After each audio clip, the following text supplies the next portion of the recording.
Connonly is a dad of a student in my psychology class, but he also is the CEO of a company called Conversant that does all sorts of cool things. I'm sure he'll tell you a little bit about, including working with hostage negotiations, including working with big companies and helping them communicate efficiently. So today we'll be talking about the conversations of a leader. So without further ado, Connonly. So I want to start by asking you to do something that will help me with a dilemma. Here's the dilemma. My job is to speak and yours is to listen, and I hope you don't stop before I do. So here's how we help with that. I'd like you to think of something that you can filter whatever we talk about through. So I'm asking you to think of a particular issue going on right now in your life that's got these characteristics. One, it's personally important to you. Two, it's got some unresolved differences in it, like people aren't all together. Three, you're not already sure it's going to turn out well. If you don't have any of those, see me, I'll share some. But I'm asking for you to think of a real one. So just take a moment and stop and think. Is there something, and not theoretical, not obligatory, like, well, you should be caring about, but really, what just strikes you as personally important?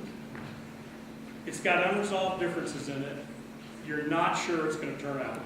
So I'm going to give you just about 30 seconds and pick one.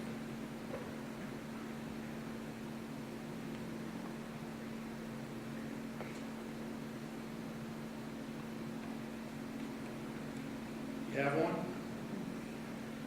What I ask is that we spend the next about 19 minutes now finding one good thing you can do to go help with that situation. Are you willing to enter that conspiracy? One thing. Just one thing. Now, as Doug said, we are in the business of working on conversation. What did I do with the... Apparently, we're not in the business of managing the slide mover forward. And I'll say just a little bit about our company. If you're interested, you can just go to conversant.com and learn more about it.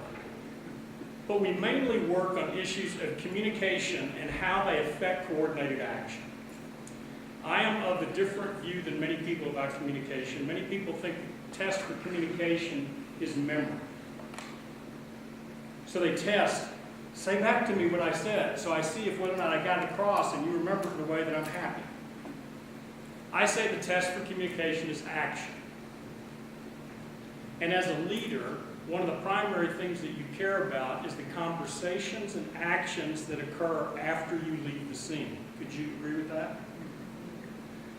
In that particular area, you're going to have to affect the attitude and action of at least one other person, the one that you're just thinking about. So I want to get right into that and talk about what have we learned. As Doug said, we've been counseling hundreds of hostage negotiations. We've worked with military units, with police departments around the world. Most of our world today is in the Global 1000. So we worked in 90 languages, in 400 organizations. We're around the world. We're a lot of places. So in the time we have left, I'm going to say over the last 30 years of working on that, if I only had this many minutes, what would I say? That's this. So there's way more, and I'll tell you how to go get access to it if you're interested in it. So the first thing is I'd like you to consider leadership from a conversational point of view. And I've got three things to look at there. The first is the purpose of leadership is to achieve the aspirations of a community. And that other person or persons you just thought of, that's a mini community. And if you're going to resolve those differences, you're going to have to reveal and achieve an aspiration that matters to you both. I like practicing starting easy. Like, anybody here play basketball? Didn't you want to master the layup first? We're going to start there. That three-point shot is the first move, is a little difficult. So I like working on community with 1, 2, 3, 4 other people and see how does that work, and then scale it. The second thing is the everyday method for leadership is actually conversation. And I say that there's two aspects to it. It's the timing of conversation and the quality of conversation. You ever have somebody try to talk to you about something that's not interesting to you at that time and interferes with what's important in that moment? How do you react if somebody tries to engage you in something that's not important to you in that moment? What do you do? Do you put aside what's important to you and open up and turn yourself over to their agenda? As we would say where I grew up in Texas, it is highly unlikely that you would do that. Now, mainly what we get is resistance if our timing's bad. If our timing's good, we get interest. We get people wanting to be in the conversation with us. The test for timing, then, is interest. The test for quality is action. If we had a high-quality interaction afterward, people act in a way that's valuable to you both. This is one of the reasons we work in very large corporations around the world, because we've shown that high-quality leader communication lowers supervision costs in a system. It literally takes money out of the P&L. It affects the asset-liability ratio in the balance sheet. It's really important. So we say the result of conversation is attitude and action. And everything else I'm going to say is around this point. If the actions are not achieving the aspiration, fix the conversation. Some of you are old enough to remember when Clinton ran for president. Anybody remember the note he kept in front of him because his staff kept telling him to quit getting off topic? That there was one thing he needed to keep focusing on if he wanted to win that first election? Anybody remember what it was? Yeah, it's the economy, stupid. That was the note that was in front of him all the time because they wanted to keep him from going off. I say it's the conversation, stupid, to myself. That's my note. Go there first. So if we're going to do that, the first thing we say you want to get good at is finding what we talk about as the intersection, the common ground between you, others, and the circumstances you're in. The biggest mistake I see commercial negotiators make around the world is they focus on disagreements before they find common ground. So I watch people walk into a negotiation and make a list of all the disagreements we need to discuss. What do you think happens in that moment? Can you see that resistance? Same thing? Like, it's okay, let's just get ready to talk. Okay, I promise not to be affected by anything you say. Go. So we want to get good at finding that spot in the middle, which is where is it that what you care about, what I care about, and what the circumstances demand, where do those overlap naturally? If you're going to get good at finding this, if we stop right now, by the way, this slide has been 20 years of my life. And that is, if you want to connect with people, get good at one thing. Finding out what they're for, what they're against, and the circumstances they're in. People are constantly communicating in various ways their purposes, their concerns, and their circumstances. And if people think you either don't understand or don't respect those, they resist. If people think you understand and respect them, even if you don't agree with them, people tend to open up. For a leader's conversations to be powerful, disclosure is crucial. So do you communicate with people in a way that they open up and tell you things? It's another one of the things we've learned about negotiation. I see all these movies about negotiation, and they make me crazy. Because virtually none of them feature somebody who would be great. Because the great negotiators get everybody to relax and open up and say things they didn't think they were going to say.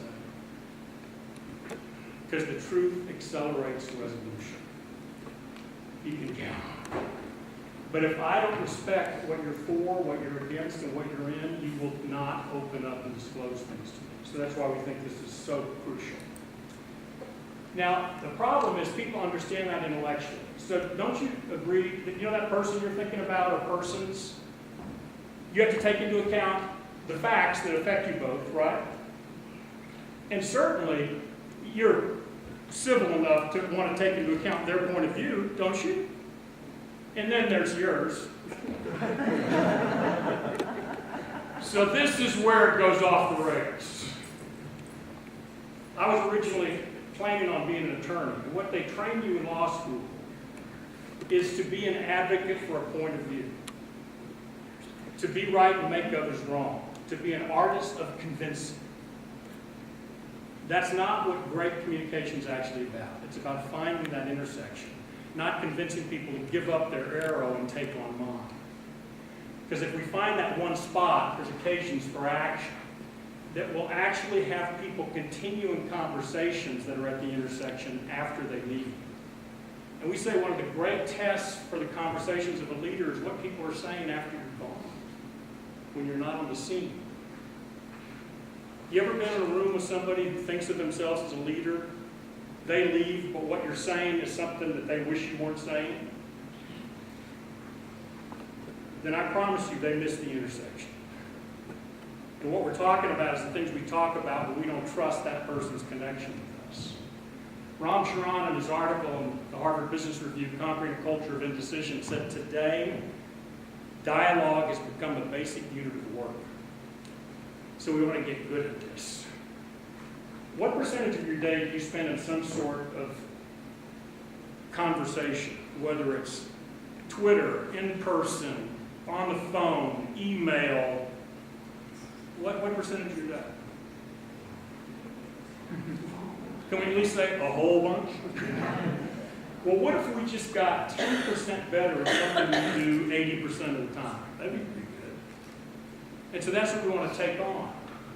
Now, to do that, we actually use this conversation leader. And what I'm going to show you in the next few minutes is the exact same thing we work with hostage negotiators on. We work with senior executives on. We work with people all over the world who want to have conversations that lead people in the action they intend. So I'll show you 4 different quadrants. The low one is pretense. Pretense is lying and withholding. The next thing is sincere opinion, which is lovely compared to lying or withholding. But by the way, has anybody ever sincerely believed something about you that's not true? Then let's not worship sincerity like it's as good as it gets. Because people think a lot of things. Above that is actually what is true about you. So I think that we should value what's accurate about you over my opinion. And above that is what's authentic about you, which means what are the true, deep purposes, values, principles you cannot abandon and still be yourself. So we can have conversations in those domains. In organizational life, which one of these 4 do you think tends to happen the most? Large organizations around the world. Pretense. 30 years of our studies say it's pretense. Anybody who's worked in a large organization, this cartoon makes perfect sense.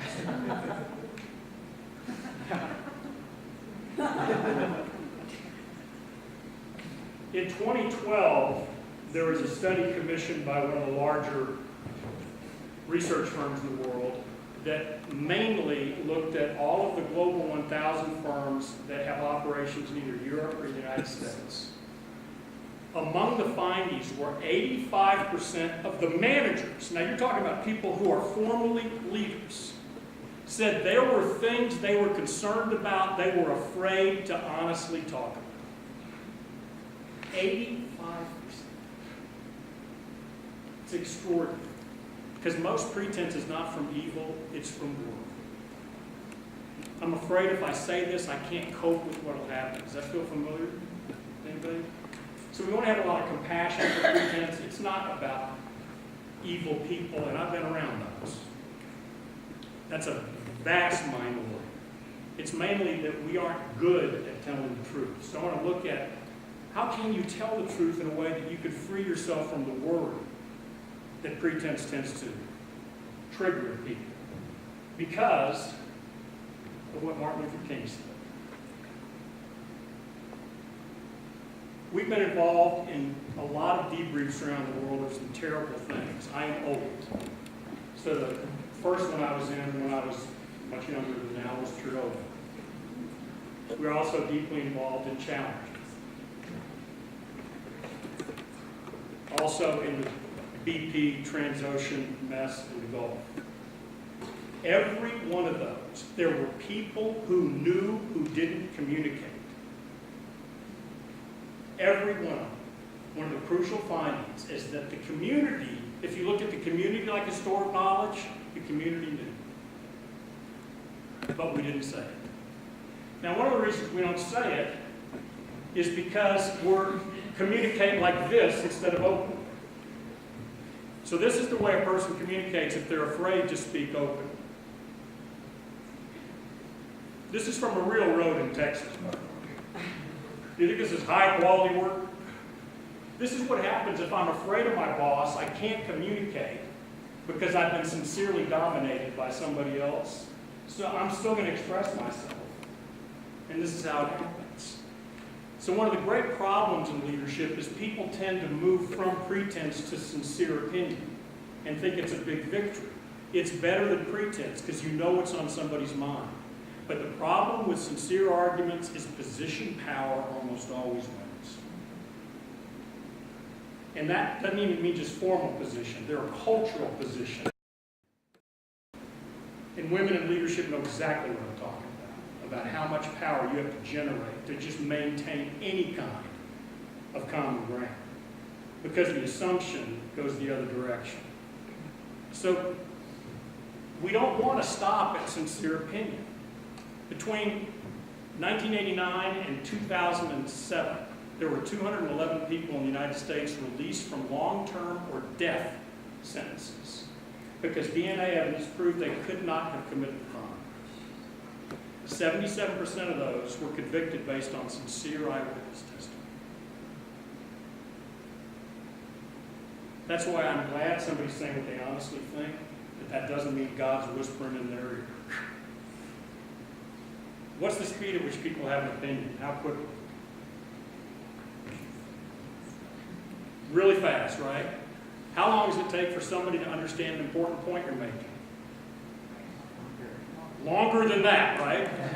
So that means people form opinions prior to comprehension. That's pretty dangerous. But if you as a leader can be one of the people that learns to take a breath, I'll give you some other things you can research. Those of you that are interested in neurology, you'll learn a lot about this. There are things you can do to train your brain in emotional agility, where you can be one of the people who can actually take a breath and calm the moment.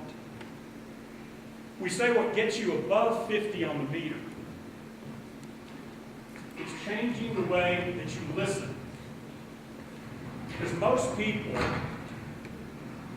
the way they are trained to listen, and this is definitely true when I thought I was going to become a lawyer, is we're trained to listen to protect what we already know, what we already think, what we already have. Does that feel familiar? So you're talking to me, you're doing something I don't like, something I disapprove of. I'm now listening for information that helps me make myself right and you wrong. Please nod so I don't feel like the only dysfunctional person. If it's only me doing this, I feel very disabled spiritually. So we want to get above 50 on the meter. And the 49 to 51 shift is really important because below 50, I'm listening to protect what I already think. Above 50, the test for listening is learning. And I cannot claim to have heard you unless I can tell you something I learned from you I didn't already know. And if I make the test for listening learning, it demands I get out of my own point of view. I have to walk away with some tiny bit of the new. I have to have some insight about your world, your purposes, your concerns, your circumstances. One of the ways to make that easier, this practicing listening to learn, is to get good and accurate conversations where you separate facts and interpretations or explanations from each other. You get very disciplined about that. Some years ago, I was in the middle of a mediation. I was the mediator. One of the people raised his hand and said, I demand a new mediator. I noticed I was not immediately calm because my first reaction was emotionally dysfunctional. Like, how dare you and what the hell's wrong with you? Something about that graceful. But I didn't say that. I just said it in a mood. I said, why? Just 3 letters, but a world of communication. And he said, because I refuse to work with someone as arrogant as you are. Now, is arrogant a mutually observable fact, or is it an explanation of something he saw? or experience? It's an explanation, isn't it? My job, as soon as somebody gives me a sincere explanation, is to research it. We say, where do you get resistance? Do research. I was in definite resistance at that moment. So I had to take a breath and say, can you tell me what did I do or not do that had you realize I was arrogant? Notice not arguing with his explanation. Because if you argue with an explanation, it lowers disclosure. If you respect the explanation, people will tend to tell you what happened. So if you really want people to give you the fact behind an opinion, ask what, when, where, who. Those are fact questions. But ask it really listening to learn. Ask it calm and curious. And in that moment he said, well, you interrupted me the last 3 times I was talking. Okay, I now have a fact. Can you see your arrogant is not actionable? It's hard. I promise to be more humble. Probably wouldn't have carried the day. But I could stop talking while he's talking. I could do that.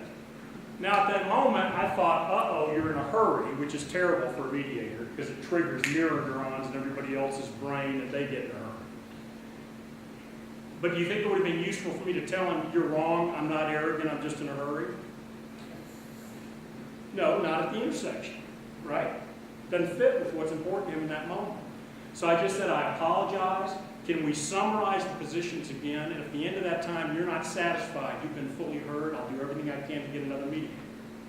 And he said, yes. And over lunch, he complimented me on how quickly I got my arrogance under control. But I was working on the fact side and actually spiritually standing in an explanation that empowered me, which is not I'm arrogant, it's I'm in a hurry, and that's a mistake, let's stop it. Above that is the domain of authenticity. To get there, you need disclosure. One of the most important things I've learned is to be able to listen in the presence of conflict, or else people won't reveal their deepest purposes. So when people start with their opinions, research them, do that fact explanation dance, find out something that has them realize, wait a minute, that's a person that just understood me. When you go into authenticity, you're listening for what purpose is driving their behavior. I said that the accuracy questions are what, when, where, who. There's one brilliant authenticity question for you, person's name, what is important about, and say what they said. So for you, that person you're thinking about, whatever the situation is, go back and write down how they talked about it. If you can, what can you see they're for? What are they against? What circumstances do they keep talking about? And then go to them and say, you know, I keep hearing you talk about this, this, and this. I just want to know for you, what's really important about that you think I may not have understood yet? I love the word important. It translates in almost every language I've ever worked in. And it tends to have people start saying what they're for rather than what they're against. If I'm there listening, curious, and interested. Now, people will often tell you the results they want or the methods they prefer before the purpose. So there's a lot of negotiations. People go, we want this. No, you can't have that. That's a result. We want to do it this way. No, we don't want to do it that way. Can you, in the face of differences about method and results, stop, take a breath, and just ask for you what's important? If we had more time, I could give you more. I'll give you one example of this. So this is one that's actually gives you something about accuracy and authenticity.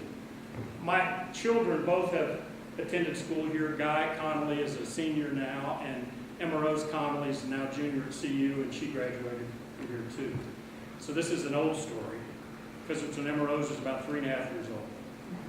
So Emma Rose and Guy's mom, my wife Tana, is a classical soprano, so she traveled all around the world singing. She stopped singing right after Emma Rose got born, stopped traveling to sing, especially because 2.5 years later a surprise called Guy happened that we weren't glad. And in opera, it's a rigorous, really hard travel thing, because you can be gone for a month at a time, because you have to go for rehearsals and then the run. So Tana was not doing that. Well, she had her closest friend in music was getting married, Metropolitan Opera star in New York. and she wanted Tana to come and sing at her wedding. And Tana had not been in singing shape for a couple of years. You think that might trigger some fear? I mean, if you didn't know opera at all, just say, singing a Metropolitan Opera star's wedding in New York. This is not a gracious audience. This is not all people without opinions. They got opinions. So Tana was working on these pieces and trying to get them into her voice, and Emma Rose was so upset her mama was leaving her for the first time, and she kept going to the music room and crying and beating on the piano, and Guy, who was 9 months old, was crawling around following Emma Rose wherever she went. So finally, Tana, who was normally very civil and decorous, said, "Mickey, get in here!" Holy God. I went in there and she said, "You and the children get outside until further notice." Okay. So we went outside, and you know how around here in the summers we have those afternoon storms that come over the Continental Divide and we get those sudden rainbows, remember? You see them? I was so happy. We went outside and there was a rainbow, and that distracted Emma Rose. And she said, "Oh, this is so beautiful." And then a second rainbow came up, and I thought she was going to go crazy. She was so excited. She's trying to pick up Guy to get him closer to the rainbows. And I said, "I've got to go tell your mom about the rainbows." And I remember her little hand grabbing my pants going, "No, Daddy." Like she knew that was death. In there. Well, she didn't know that there's something her mother cared about more. It was more authentic for her, which is her children's joy. So I went in, and Tana came out. Emma Rose was blown away because her mama took pictures. She ended up putting aside practicing for a couple hours. We all had fun. Now, fast forward 4 days later. Tana's been gone. Big success in New York, staying to spend some time with her friends. Any of you remember that first time you were alone with your kids without your spouse's help for a few days? I mean, I was just exhausted.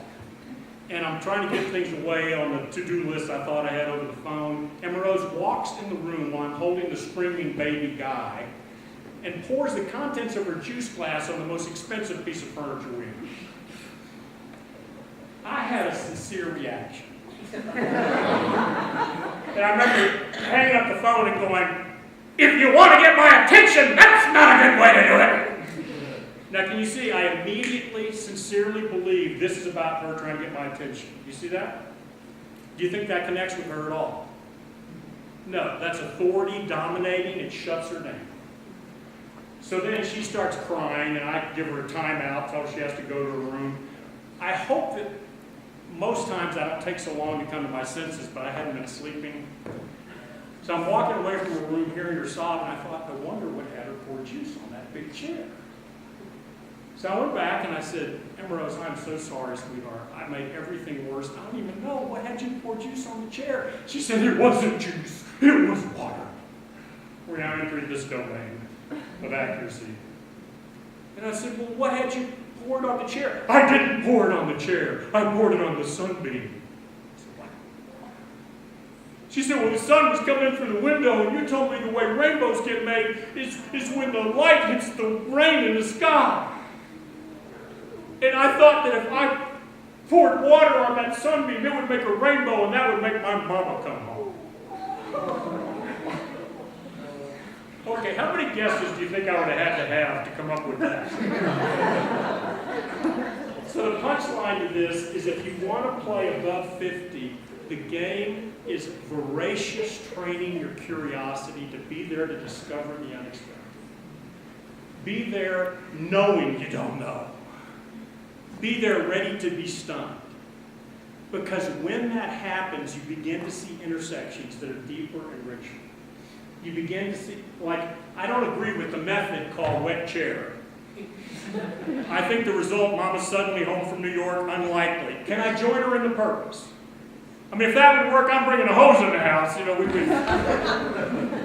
So we were able to come back together in the midst of tearing things apart. So all I'm asking you to do is to go back to that real situation and handle it as soon as possible. Because if things aren't going the way you intend, we always have choices. Do we go have the hard conversation, accurately and authentically listening to learn at point easy? Or do we avoid it and wait till it gets to point difficult? Or do we even wait past that and it destroys relationships and companies? So So I'm just asking you to be unusual and go actually have that conversation. And if nothing else, ask yourself, what are they for, what are they against, what circumstances are on their mind, and go be curious. If y'all want to try, just give that a shot. And if you're interested in going any further with this, you can get more engaged in this. We're going to give you 90 days of free access to the e-learning modules we've got associated with all the basic parts of our work. And if you want it, just email Kel Delaney.